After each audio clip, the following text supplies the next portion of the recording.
Bon, le retour de la rougeole. Hein. Il y a une épidémie de rougeole en ce moment. Et c'est pas surprenant parce que, ironiquement, la COVID a créé comme mouvement, un mouvement anti-vaccination qui va créer d'autres épidémies. Et j'ai rien contre le fait de sensibiliser les masses. Mais en même temps, je me dis, je pense pas qu'on devrait arrêter de sensibiliser puis d'éduquer.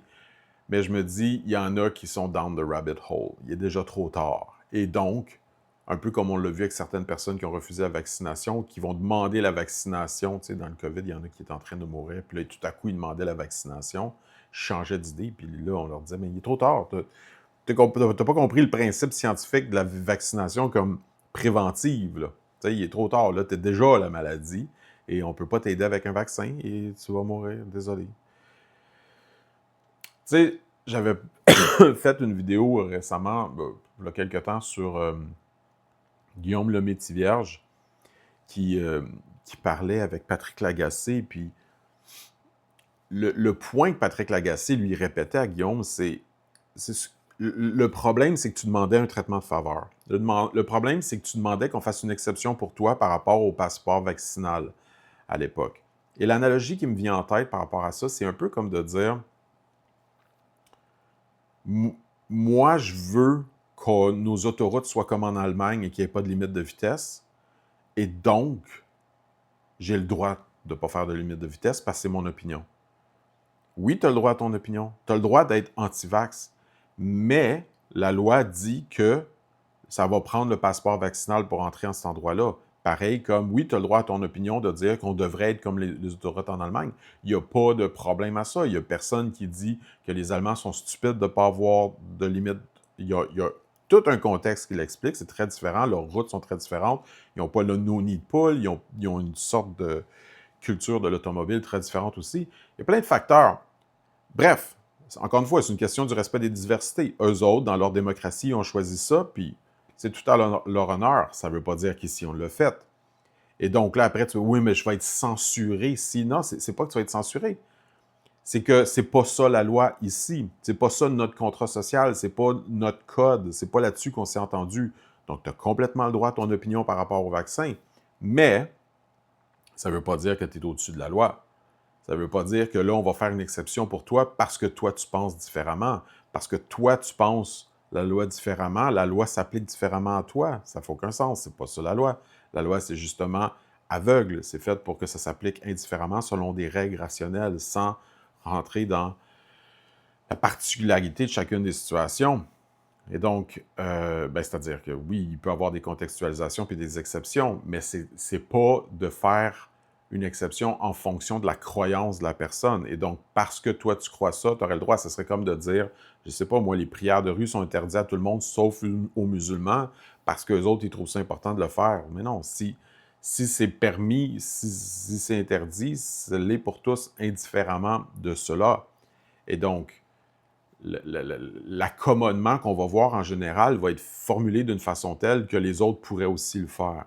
Bref, c'est complexe, je ne veux pas entrer dans tous les détails légaux, mais c'est juste pour dire que là, il y a des épidémies qui viennent, il va y en avoir sûrement d'autres, ça risque d'être de plus en plus problématique, et ultimement, ce n'est, l'histoire nous l'enseigne, ce n'est qu'en fonçant dans le mur qu'on le voit.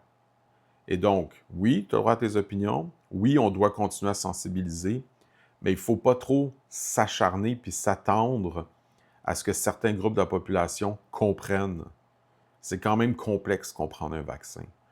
Et à la limite, tu peux tout simplement t'en remettre à ton médecin, mais là, quand tu te mets à devenir paranoïaque puis voir des conspirations partout, puis ton médecin il fait partie de, je sais pas moi, le complexe industrio-pharmaceutique ou whatever qu'il appelle, Global Pharma, je ne me souviens pas des thèmes qu'il utilise, mais voilà, on se ramasse dans une forme de situation où les simples faits ne peuvent plus être présentés. Parce que, tu sais, chaque personne a sa vérité. Je pense pas qu'il y a vraiment de vérité absolue, tu sais, comme, je sais pas moi, une religion peut avoir une vérité, puis c'est une façon, c'est un sentier, c'est une façon d'évoluer, puis il peut en avoir plusieurs, puis c'est correct.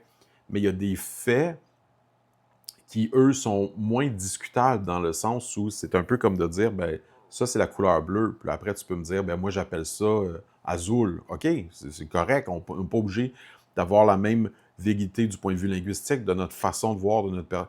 Mais ultimement, tu peux même avoir des daltoniens, qui est une exception encore plus intéressante, mais ultimement, dans notre langage, bleu, ça veut dire ça, puis ça c'est bleu. T'sais? Et donc, encore une fois, l'exception des daltoniens est très intéressante, mais grosso modo, même si ta langue le dit différemment, même si tu veux faire l'avocat du diable, même si tu veux défendre l'idée que c'est rouge, le fait de sa vibration qui crée telle couleur est indéniable, mesurable par des appareils objectifs, etc. C'est sûr que c'est compliqué l'épistémologie. Je ne veux pas trop alourdir la réflexion ici, mais c'est juste de dire que, pour revenir par exemple aux analogies de la guerre, il n'y a rien d'idéal de dire certains soldats vont mourir dans une opération. Par contre, on comprend bien que l'opération est nécessaire pour éviter beaucoup de morts ailleurs. Un peu de la même façon, il n'y a rien qui garantit qu'un vaccin va être 100% sécure, mais ceux qui risquent de mourir du vaccin étaient d'autant plus susceptibles d'avoir une problématique de la maladie elle-même. Et donc, statistiquement, on est en train de sauver des vies. Et il faut apprendre à vivre en groupe, il faut apprendre à vivre en société. On n'est pas des îles qui n'influençons que nos propres choix et notre propre libre arbitre. On est tous interconnectés. Et donc, quand une personne décide de ne pas se faire vacciner, elle est en train d'exposer tous les autres. C'est sûr qu'on peut avoir la position un peu lasse de dire, ben regarde, moi je suis vacciné, donc c'est pas grave. Moi, je ne serai pas affecté vraiment par leur maladie, mais plus de gens pognent une maladie, plus il y a de risques de mutation, plus une nouvelle maladie peut se développer. La société entière peut s'écrouler. Regarde le prix de l'immobilier qui a monté depuis la COVID. Il y a des conséquences immenses dans notre société. C'est pas juste à cause de la COVID, là. Il y a eu bien du niaisage. Surtout en immigration, à mon avis, là, comme il y avait un programme que tu pouvais essentiellement investir $1 million pour devenir résident permanent, là.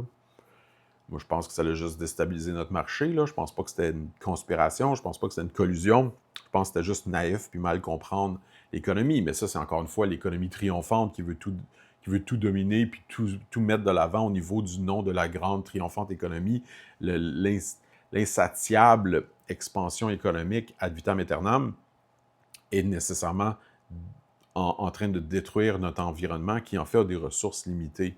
Et donc, il y a quelque chose, encore une fois, qui n'est pas connecté aux faits. C'est une idéologie, cette économie globale-là.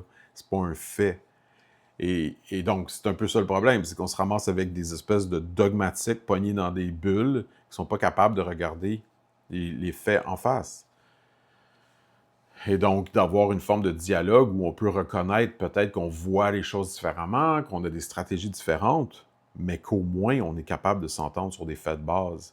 Et quand c'est pas possible, ben, le dialogue n'est pas vraiment possible. Et donc, est-ce qu'on peut continuer à faire de l'éducation en espérant qu'un jour, une ou deux personnes fassent une différence? Oui, mais il ne faut pas s'attendre à ce que les gens qui sont pognés dans ces pensées-là, que ce soit l'économie triomphante avec l'expansion infinie du profit ou la paranoïa par rapport à la conspiration des vaccins, il y a des gens là-dedans qui ne changeront jamais, puis il faut l'accepter, puis choisir son combat, puis passer à autre chose, puis espérer que l'humanité survive.